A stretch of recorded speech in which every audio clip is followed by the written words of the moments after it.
청취자분께서 보내주신 자료 덕분에 오늘 정말 흥미로운 얘기를 나눠볼 수 있겠어요. 주제는 언어, 정치, 그리고 인공지능의 편향성인데요. 사실 저도 평소에 궁금했던 부분이거든요. 그렇죠. 우리가 매일 쓰는 말 속에 생각보다 많은 것들이 숨어 있으니까요. 특히 정치 영역에서는 단어 하나하나가 거의 무기처럼 쓰이기도 하고요. 맞아요. 그래서 오늘 핵심 질문은 이거예요. 왜 보수나 진보 같은 단어들은 시간이 지나도 쉽게 긍정적인 이미지로 바뀌지 않을까요? 오히려 점점 더 낯선 느낌이 들 때도 있고요. 여기에 인공지능, 그러니까 AI라는 변수가 끼어들면서 이 현상이 어떻게 더 복잡해지고 있는지 보내주신 자료를 바탕으로 좀 깊이 파고들어 보려고 합니다. 아주 흥미로운 분석이었어요. 장애 관련 용어가 변해온 과정에서 시작해서 이게 정치 언어와 AI 편향성 문제로까지 이어지는 그 흐름을 날카롭게 짚어주셨더라고요. 그러게요. 그래서 오늘 저희의 목표는 이 분석을 한번 따라가 보면서 우리가 쓰는 말이 현실을 어떻게 만들어내고 또 AI가 그 현실을 어떻게 비틀거나 혹은 증폭시키는지 탐색해 보는 거예요. 그러고 보니 단어의 의미가 변하는 게 참 신기해요. 예전엔 아무렇지 않게 쓰던 말이 어느 순간 묘기 되어 있기도 하고 보내주신 자료에 이걸 설명하는 아주 재미있는 개념이 있더라고요. 완곡어법 러닝머신이라고요. 네, 심리학자 스티븐 핑커가 제안한 완곡어법 러닝머신, 그러니까 유페미즘 트레드밀이라는 개념이에요. 어떤 대상을 부르는 말을 아무리 좋게 바꿔도 그 대상에 대한 사회의 부정적인 인식이 그대로면 새 단어도 결국 오염된다는 거죠. 아, 마치 러닝머신 위에서 계속 달려야 하는 것처럼 끊임없이 새롭고 깨끗한 단어를 찾아 헤매야 한다는 거군요. 정확해요. 예를 들어서 정신지체를 뜻하던 모련이라는 단어가 모욕적인 말이 되니까 디세이블드 같은 중립적인 표현으로 바꿨잖아요. 하지만 사회적 편견이 사라지지 않으면 언젠가 디세이블드라는 말도 부정적인 뉘앙스를 갖게 될 수 있다는 거예요. 아하. 이건 마치 한때 유행하던 신조어 같은 거예요. 처음엔 신선했는데 너도 나도 쓰다 보면 금방 촌스러워지는 것처럼 단어도 그렇게 사회적 편견 속에서 달아 없어지는 거죠. 와, 비유가 확 와닿네요. 이 분석에서는 바로 이 러닝머신 개념을 정치 용어에 적용했어요. 보수나 진보 같은 단어들이 이 러닝머신에 올라타서 의미가 고착화되었다고요. 특히 보수라는 단어에는 고집센, 구시대적이라는 부정적인 이미지가 너무 강하게 달라붙어서 네, 그 지점이 아주 흥미로웠어요. 네, 벗어나기 힘든 상태라고 짚어주셨죠? 네, 장애 관련 용어의 변화를 보면 이 러닝머신 현상은 정말 명확하게 보여요. 충분히 설득력 있는 개념이죠. 하지만 이걸 정치 용어에 그대로 적용하기엔 조금 다른 점들이 있어요. 어떤 점이 다른가요? 가장 큰 차이는 누가 그 단어를 쓰느냐예요. 장애 관련 용어는 보통 외부에서 그 대상을 이름 붙이는 경우가 많잖아요.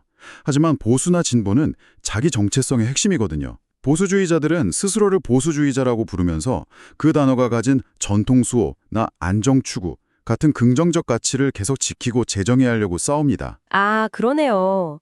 외부에서 나에게 붙인 이름표랑 내가 선택한 이름표는 무게가 완전히 다르군요. 누구도 스스로를 모론이라고 부르고 싶어 하진 않지만 컨서버티브는 하나의 신념으로서 자부심을 갖고 사용하니까요. 맞아요. 그래서 보수라는 단어의 의미는 그냥 한 방향으로 오염되는 게 아니에요.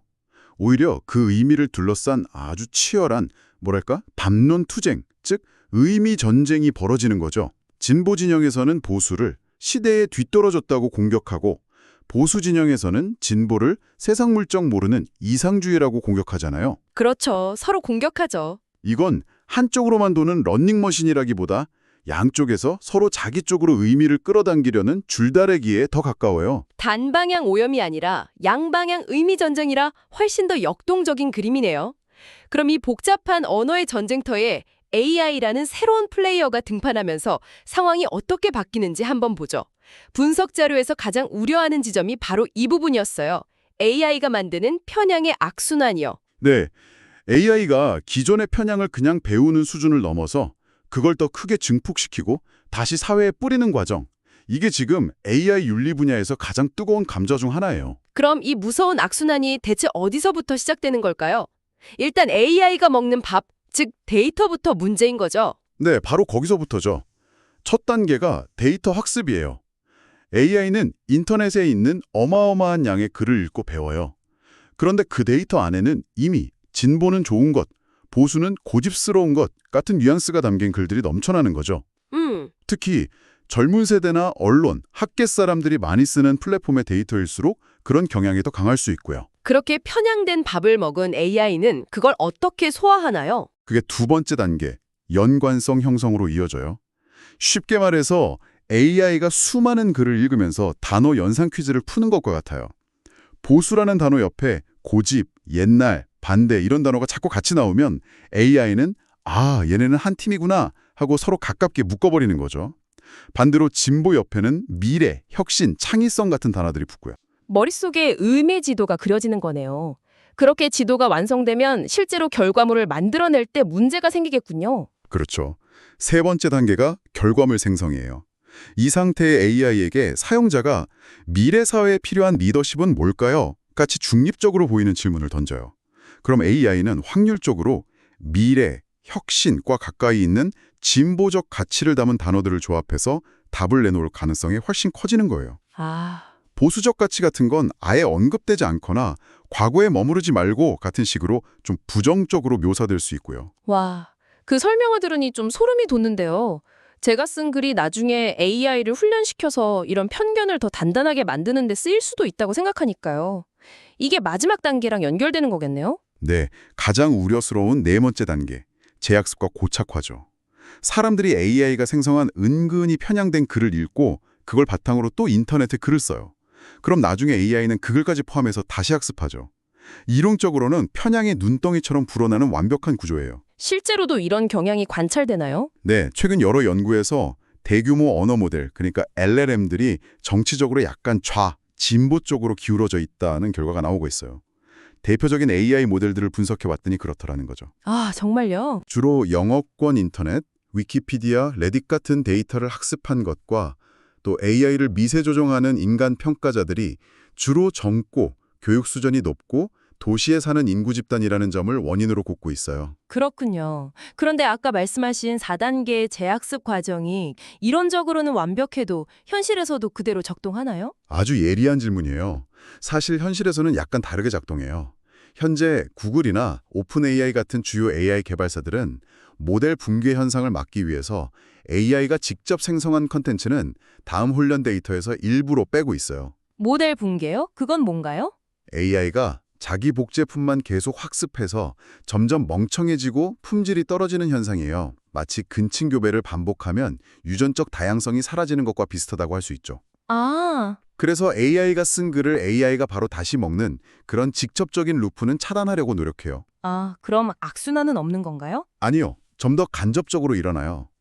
AI가 생성한 컨텐츠가 인간 사회의 대화나 미디어에 영향을 미치고 그렇게 변화된 인간의 담론을 다음 버전의 AI가 다시 학습하는 한 단계를 거치는 과정인 거죠. 아, 그렇군요. 그리고 AI 내부에서 보수, 곧 고집불통처럼 1대1로 단순하게 연결되는 것도 아니에요. 실제로는 훨씬 더 복잡하고 어떤 맥락에서 질문하느냐에 따라 다양한 의미가 활성화될 수 있어요. AI가 항상 진보적인 답변만 하는 것도 아니고요. 논란을 피하려고 양쪽 입장 다 들어보시죠 하는 식의 답변을 내놓을 때도 많으니까요. 그럼에도 불구하고 이런 AI의 편향 증폭 메커니즘은 결국 사상의 회귀화라는 더 큰 걱정으로 이어지는 것 같아요. AI가 은연중에 진보는 선하고 바람직한 것이라는 가치관을 우리에게 계속 주입할 수 있다는 거잖아요. 그렇죠. 그럴 수 있죠. 하다 보면 나도 모르게 보수적인 건 좀 시대에 뒤떨어진 생각인가 하고 받아들이게 될 수 있다는 거죠. 사회 전체의 생각이 한쪽으로 기울어지는 거예요. 그건 분명히 정당한 우려예요. AI가 특정 관점을 마치 객관적 진리인 것처럼 포장해서 제시하면 비판 없이 수용할 위험이 크죠. 특히 가치관이 한창 형성될 시기에 청소년들이 AI를 선생님처럼 여기면서 편향된 정치 사회화를 경험할 수 있다는 건 정말 심각하게 고민해야 할 문제고요. 정말 큰일이네요. 모두가 똑같은 생각만 하게 될 수도 있잖아요. 그럴 가능성을 배제할 순 없지만 현실은 조금 더 복잡하게 흘러갈 수도 있어요. 우선 사람들은 생각보다 수동적이지 않아요. AI 답변이 자기 생각과 다르면 이거 틀렸네 하고 거부하거나 자기 입맛에 맞게 비틀어서 해석하기도 하죠. 하긴 듣고 싶은 것만 듣는 경향이 있으니까요. 더 중요한 건 AI 시장 자체가 획일화되지 않을 거라는 점이에요. 이미 갭 AI나 트루스 소셜처럼 우리는 보수적 가치를 대변하는 AI를 만들겠다고 대놓고 선언한 곳들도 등장하고 있어요. 아, 그런 움직임도 있군요. 네, 이런 흐름을 보면 미래는 하나의 생각으로 통일되는 사상의 회귀라보다는 각자 자기 신념에 맞는 AI를 골라 쓰면서 서로 다른 생각의 섬에 갇히는 편향의 파편화나 에코챔버 강화가 더 현실적인 걱정일 수 있어요. 와, 그게 더 무서운데요? 세상 모든 사람이 똑같은 생각을 하는 게 아니라 모두가 각자 자기 말만 들어주는 확증 편향 AI를 하나씩 끼고 서로를 전혀 이해하지 못하는 세상이 온다는 거잖아요. 그럴 가능성이 충분히 있죠. 사실 AI를 튜닝할 때 정치적 올바름, 그러니까 PC를 가르치는 것도 진보는 선하다를 직접 주입한다기보다는 명백한 차별이나 혐오 발언은 하지 말라고 훈련시키는 것에 가까워요. 물론 그 기준을 정하는 과정에서 특정 가치관이 반영될 수는 있지만 진보 보수라는 이분법과는 딱 들어맞지 않는 복잡한 문제고요. 그렇군요. 생각보다 훨씬 더 다층적인 문제네요. 사상의 획일화라는 직선적인 걱정 대신 편향의 파편화라는 더 복잡한 미래까지 생각해야 하는군요. 잠깐만요. 그럼 우리가 처음에 예리했던 의미의 고착화라는 표현도 좀 다시 생각해봐야 하는 거 아닐까요? 이게 그냥 돌처럼 딱딱하게 굳어버리는 거랑은 좀 다른 문제 같아요. 굳는다기보다는 여러 흐릿한 가능성들 중에서 AI가 딱 하나만 골라서 엄청 선명하게 만들어버리는 느낌인데 이런 걸 뭐라고 불러야 할까요? 와, 아주 훌륭한 지적이에요. 바로 그겁니다. 보내주신 분석에서도 비슷한 제안을 하셨는데 그걸 알고리즘에 의한 정치적 의미의 결정화라고 부르면 훨씬 정확할 것 같아요. Algorithmic Crystallization of Political Semantics. 결정화요? 마치 소금굴에서 소금 결정이 생기는 것처럼요? 네, 바로 그 이미지예요. 고착화가 돌처럼 굳어버리는 느낌이라면 결정화는 복잡하게 섞여있던 용액 속에서 특정 성분만 모여서 순수하고 뚜렷한 결정을 만들어내는 이미지잖아요. 아하. AI가 바로 그런 역할을 한다는 거죠. 현실에서는 안정 추구, 신중함, 변화에 대한 저항 등 다양한 맥락에서 복잡하게 쓰이던 보수라는 단어를요. 데이터 속에서 가장 자주 함께 등장하는 구시대나 고집 같은 의미들로 압축해서 아주 선명하고 단순한 결정체로 만들어 우리에게 보여주는 거예요. 증발해버리거나 희미해지는 거고요. 결국 AI가 검색 결과를 보여주고 글을 요약해주고 심지어 이메일 초안까지 써주는 세상에서 이런 결정화 현상은 우리가 세상을 보는 창문 자체를 바꾸는 것과 같다는 말씀이시네요. 맞아요. AI는 맥락을 붕괴시키면서 의미를 단순화하고 증폭시키는 경향이 있죠. 오늘 우리는 청취자분의 통찰력 있는 분석 덕분에 언어의 완고거법 러닝머신 현상이 AI 시대에 어떻게 알고리즘적 의미 결정화라는 새로운 문제로 진화하는지 살펴봤어요. AI가 단순히 우리 사회의 편견을 수동적으로 배우는 걸 넘어서 우리 사회의 의미 체계를 적극적으로 재구성하는 행위자, 즉 에이전트가 되고 있다는 점을 확인할 수 있었죠. 정말 흥미로운 여정이었어요. 여기서 우리는 아주 중요하고도 어려운 질문에 도달하게 돼요. AI가 우리 언어의 의미를 증폭시키고 재편하는 이 시대에 그로 인해 발생하는 편향의 책임은 과연 누구에게 있을까요? 알고리즘을 설계한 개발자일까요? 편향된 데이터를 무심코 제공한 우리 사회 전체일까요? 아니면 AI의 답변을 비판 없이 사용하는 우리 자신에게 있는 걸까요? 책임의 총량은 보존된다는 말이 있는데 이 책임은 이 거대한 시스템 전체에 과연 어떻게 나누어져 있는 걸까요? 와, 정말 묵직한 질문이네요. 모두가 똑같은 생각을 하는 획일화가 아니라 오히려 각자의 신념을 강화하는 편향의 파편화가 더 큰 위협일 수 있다는 가능성, 그리고 그 복잡한 시스템 속에서 누구도 선뜻 짊어지기 어려운 책임의 소재를 묻는 질문까지 청취자분 덕분에 정말 깊이 있는 탐색을 할 수 있었습니다. 이 질문들을 곱씹어 보시면서 우리가 AI와 함께 만들어갈 미래의 언어와 사회는 어떤 모습이어야 할지 고민해 보시는 시간이 되길 바랍니다.